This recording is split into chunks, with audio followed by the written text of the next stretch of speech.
Yang pertama apa? Fallahu mawjudun. Allah itu mawjud. Nah, wujud itu ada dua.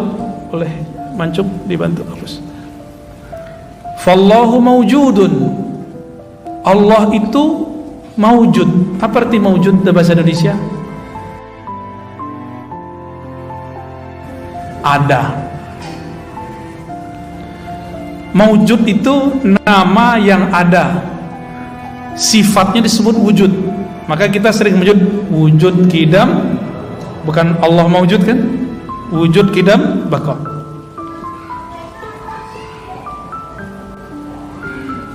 Wujud di alam semesta ini ilmu akidah. Saya bukan ngomong ilmu tasawuf ya. Kita garis dulu. Karena istilahnya sama, nanti maknanya berlainan. Istilahnya sama, nanti maknanya berlainan. Wujud ini dibagi dua aja. Kalau ulama sih bagi tiga ya. Kita bagi tiga. Wajib, disebut wajibul wujud, yang mesti ada, yang tidak mungkin tidak ada. Ulama ahli akidah, ahli kalam menggunakan akal dan nakal. Nakal Quran, dalil teks, untuk menetapkan wajib wujudnya Allah. Allah itu wujudnya gimana sih? Jadi gimana metodenya? Akal dan nakal. Tapi coba antum ngomong sama non muslim, bisa nggak pakai surat kulhu? Dia nggak percaya, maka akalnya dulu yang ditembak. Ya, kita ajak dia mikir. Mungkinkah air ini tidak ada yang buat? Nggak mungkin. Ini orang-orang non muslim nih yang ateis. Mungkinkah masjid ini tiba-tiba terjadi aja? Dia pasti bilang nggak mungkin. Kita gedein lagi. Mungkinkah bumi ini tidak ada yang buat? Oh nggak mungkin, mesti ada.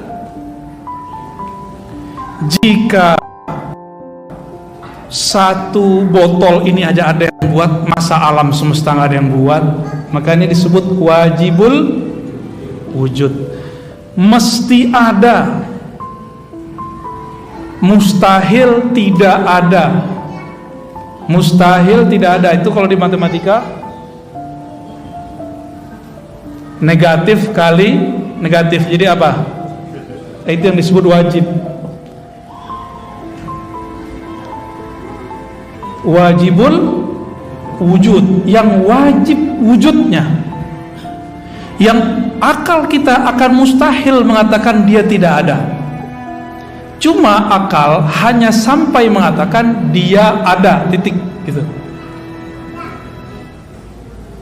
Terusannya dia mesti menggunakan dalil-dalil Al-Quran dan Sunnah. Inilah kehebatan ahlul kalam. Perbedaannya dengan filsafat. Filsafat sampai kepada keyakinan bahwa alam ini ada yang mencipta. Karena filsafat itu dulu juga turunan ajaran para nabi. Tidak seperti yang dikarang-karang oleh kelompok anti filsafat yang mengatakan filsafat ini buatan Aristo. Bukan. Filsafat itu dulu sudah ada semenjak zaman-zaman para nabi. Aristoteles dalam riwayat yang dinukil oleh Syahrastani adalah seorang murid yang terhubung kepada Nabi Sulaiman. Nabi Sulaiman nabi bukan? Gimana? Kira-kira mau anti filsafat? Ya. Kita cuma anti filsafat yang membuat kita mengingkari Allah gitu. Jika ada ya biarin aja. Tapi kita nggak butuh kok filsafat. Kita sudah ada ilmu akidah. Antum sudah punya ilmu akidah. Tapi kalau mau tahu, saya dosennya. Tapi juga dosen hadis. Lebih lama ngaji hadis, itu aja bedanya. Maka saya tidak menghadas-hadaskan filsafat, karena kita tahu hakikat filsafat itu apa. Nggak seperti yang dibayangkan mereka. Ya, ini wajib. Dan yang wajib wujud itu cuma Allah Subhanahu wa ta'ala. Ada wujud yang lain, disebut mungkin.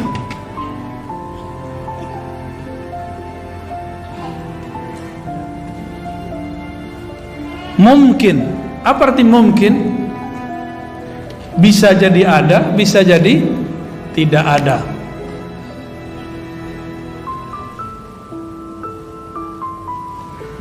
Mungkin ini udah jadi bahasa Indonesia, mungkin.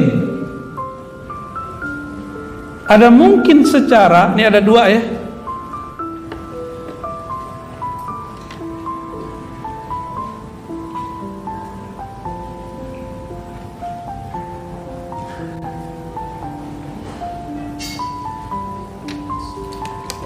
Eksak, gimana cara nulisnya? Kita sebut bahasa Arabnya aja.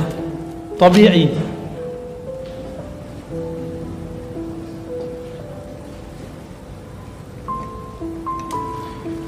Secara akal. Dan yang kedua secara tabi'i. Tabiat itu yang orang sebut hukum alam. Contoh api secara hukum alam apa? Membakar. Udah pernah ngelihat orang Banten nggak kebakar belum? Ya, bener. Terus kalau Nabi Ibrahim nggak kebakar, antum percaya nggak? Berarti secara tabi'i api membakar, tapi akal kita bilang pernah kok seseorang dibakar api tapi tidak terbakar. Maka akal kita tunduk kepada Quran, karena Quran itu dibangun atas wahyu yang pasti diterima akal.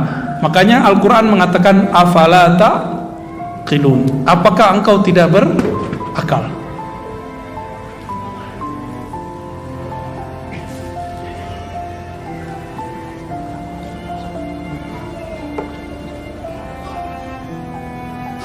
Jadi akal itu beda dengan logika. Akal beda dengan logika. Logika itu bahasa Arabnya mantik, logik. Bahasa Yunaninya logos. Orang sering bilang, oh nggak masuk logika. Itu dia keliru. Logika itu ada premis. Kalimat satu, kalimat dua, kalimat tiga. Nah itu namanya logika. Contoh gini, bumi ini, jangan pakai bumi, segala sesuatu yang berubah-ubah itu dicipta. Segala sesuatu yang berubah-ubah itu dicipta. Antum berubah nggak dari kecil? Siapa yang merubah? Ayah, ibu? Enggak. Makanan? Enggak. Bumi berubah-ubah nggak? Malam, siang, malam, ada yang merubah? Pasti ada yang merubah. Segala sesuatu yang berubah dicipta. Bumi berubah-ubah, maka bumi pasti dicipta. Ini waktunya sampai jam berapa nih? Apa diundur azannya? Gimana pengurus? Cuma sekali sebulan doang nih. Ya, yang penting jamaahnya ada, ditakhir tapi jamaah. Nanti kita komat aja ya. Oke. Lagi nanggung kan? Secara kasat mata api membakar, tapi kejadian Nabiullah Ibrahim tidak dibakar. Maka akal harus mengatakan secara tabi'i api wajib membakar. Disebut dalam ilmu akidah hukum adi. Hukum adi itu kita sebut hukum adat, tapi adat dalam bahasa Indonesia beda dengan adat dalam bahasa Arab. Ada itu artinya yang berulang-ulang. Ayah dari guru saya Syekh Muhammad Said Ramadan Al-Buti mengatakan, karena setiap hari kita melihat api membakar kertas, membakar rokok, maka kita mengatakan api pasti membakar. Maka disebut hukum adi. Adi sesuatu yang berulang. Coba air yang mengenyangkan, air yang menyegarkan, nasi yang mengenyangkan. Karena setiap pagi selesai kita sarapan, kita kenyang. Benar ya? Setiap pagi, maka kemudian kita berkesimpulan bahwa airlah yang menyegarkan, nasilah yang disebut hukum